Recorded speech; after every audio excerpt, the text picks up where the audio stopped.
How to advertise on TikTok Shop.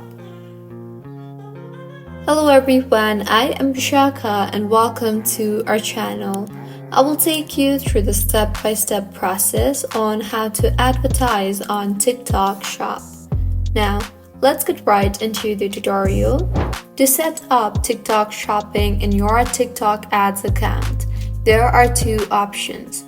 The first is from the TikTok Seller Center, which allows you to connect one or more shopping ads account by following these steps.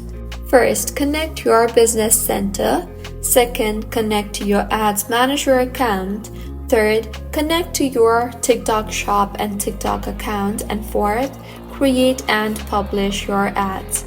The second option is from the business center. It requests access to one or more TikTok shops by following these steps. First, request access to the TikTok shop from the business center.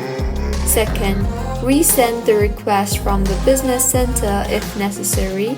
Third, seller approves the request in the seller center. And fourth, manage TikTok shop permissions in the business center. So, this is how you can advertise on TikTok Shop. If you find this tutorial helpful, please like the video and do comment if you have any queries. Also, do subscribe to our channel Login Giants for similar helpful tutorials. See you on the next one.